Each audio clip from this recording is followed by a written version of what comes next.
এটা বললাম যে আগে লোকে বলতো যে খায় রাজার হালে আর শয় কুত্তার হালে।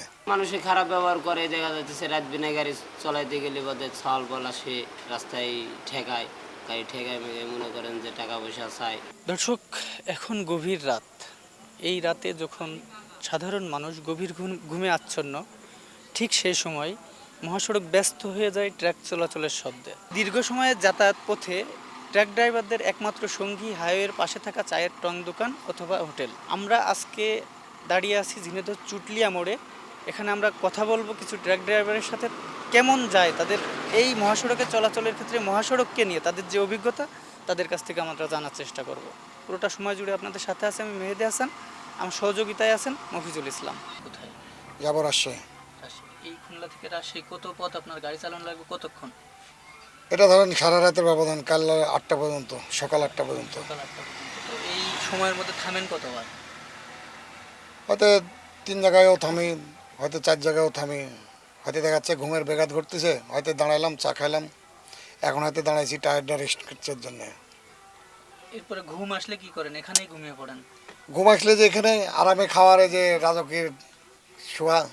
মানে এটা আরেকবার একটু বুঝিয়ে বলেন তো, এটা কেন বললেন? এটা বললাম যে আগে লোকে বলতো যে খায় রাজার হালে আর শয় কুত্তার হালে, ঠিক আছে? আগে গাড়ি ছিল ছোট গাড়ি, এখন এখানে এক জায়গায় শয় আর এখানে একজন শয়। মোটামুটি দেখ হাত পাও সাটকারি শোয়া যায়, এর জন্য বললাম। আমি আজ 3 দিন হচ্ছে বাসায় থেকে বাড়াইছি। আসলে দুঃখের কথা বলবো কি না, আমি না বললে হয়তো না দেখা আজকেই দেখা পাচ্ছি। আমি পরশুদিনকে বাড়াইছি, যখন বাড়াই আমি রাজশাহী গেছি লোড করতে। ওই টাইমে লোড অবস্থায় 4টার সময় ওর কাছে ফোন আসে, আমার বিয়ান মারা গেছে, আমার মিয়ার শাশুড়ি। আচ্ছা, ওখানে ইচ্ছা থাকলেও আমি ওখান থেকে আসতে পারি নাই। তাহলে কত দুঃখের জীবন, কষ্টের। আজকে আমি খুলনায় গাড়ির লোড পয়েন্টে ভিড়াইছি, তখন আমার কাছে নিউজ গেছে, আমার আমার ভাগ্নি ফোন দিছে যে মামা আপনি জামাই মারা গেছে, ঠিক আছে?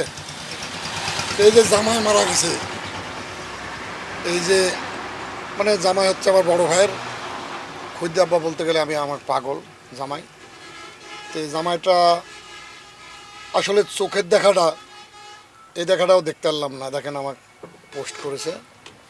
তাই এই জামাই খুদি আব্বা বলতে গেলে পাগল, তাহলে ইয়ার চাইতে অ্যাক্সিডেন্টে মারা গেছে। দর্শক, এই যে একজন ড্রাইভার ভাইয়ের দুঃখের কথা আমরা জানার চেষ্টা করছিলাম তার কাছ থেকে। তিনি কিন্তু সদ্য তার আত্মীয় স্বজন মারা গেছে, কিন্তু তিনি যেতে পারেননি। তো এইটাও একজন ড্রাইভারের জীবন।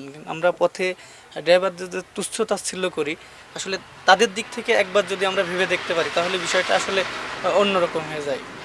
তো আমার ওয়াইফ এখনো আসতেই পারে নাই। ওখান থেকে আরেকলাতে ফোন দিছে যে দাদি মারা গেছে। আমার বিয়ান এই 3 দিনে 2টা বিয়ান মারা গেছে আর এই জামাই মারা গেছে।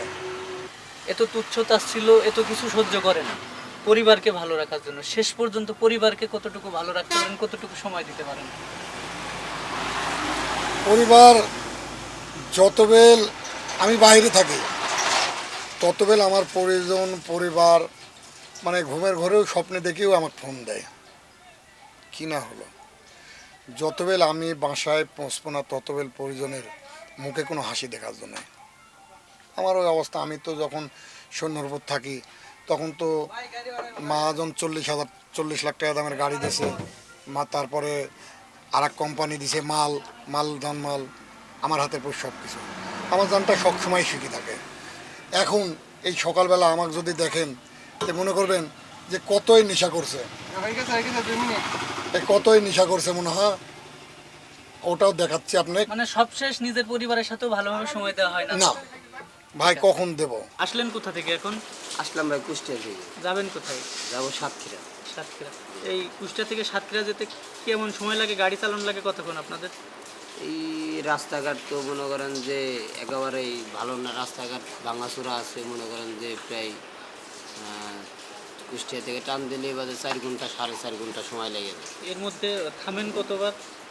এর ভিতরে দেখা যাচ্ছে রাস্তায় 2বার খাইতে হয়, রাস্তায় 2বার খাইতে হয়। আবার মনে করেন যে ওর ঘুমাই জাম জট ঠেলে মনে করেন শরীরের হাসতে হাসতে হয়ে যাবে।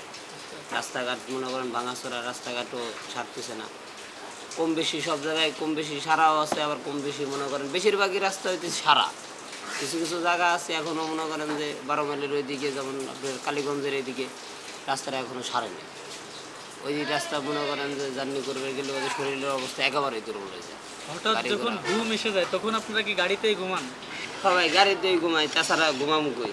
রাস্তায় খাই, গাড়িতেই ঘুমাই। গাড়ির কেবিনের সাইজটা কেমন? ক্যাবিনের সাইজটা বড়ই, 16-15 গাড়ি, ডিস্ট্রিক্ট গাড়ি, যেন জায়গা আছে, হেল্পার শোয়া যায়, কষ্টটা একটু কম হয়। আর যাদের ছোট গাড়ি তাদের একটু কষ্টটা বেশি হয় রাস্তায়। সময় গাড়ি চালানোর সময় তো মোবাইলে কথা বলা যায় না, তখন পরিবারের সাথে যোগাযোগটা আসলে আপনারা কিভাবে করেন? কষ্ট হয়, ফোন রানিংয়ে ধরতে পারি না, সময়তে দেখা যাচ্ছে কত জায়গা ধরাই যায় না, আবার ইমার্জেন্সি হইলে বাদে কত জায়গায় গাড়ি সাইড করে দিয়ে তারপরে কথা বলতে হয়। আচ্ছা, যে এই পেশাতে থাকার কারণে অনেক সময় কি তুচ্ছতাচ্ছিল্যর হতে হয় কিনা, শিকার হতে হয় কিনা, মানুষে খারাপ ব্যবহার করে কিনা? রাস্তায় তো মানুষে খারাপ ব্যবহার করে, দেখা যাচ্ছে রাত বিনা গাড়ি চলাইতে গেলে বাদে ছল বল আসে, রাস্তায় ঠেকায়, গাড়ি ঠেকায় মেঘায় মনে করেন যে টাকা পয়সা চাই, এটা দাও ওটা দাও, নাইলে বাদে এই করবো সেই করবো, মনে করেন যে ওই তারা লাঠিপালা নিয়ে আসে, আবার রাস্তায় দাঁড়ায় হইতেছে চান্দা তুলে।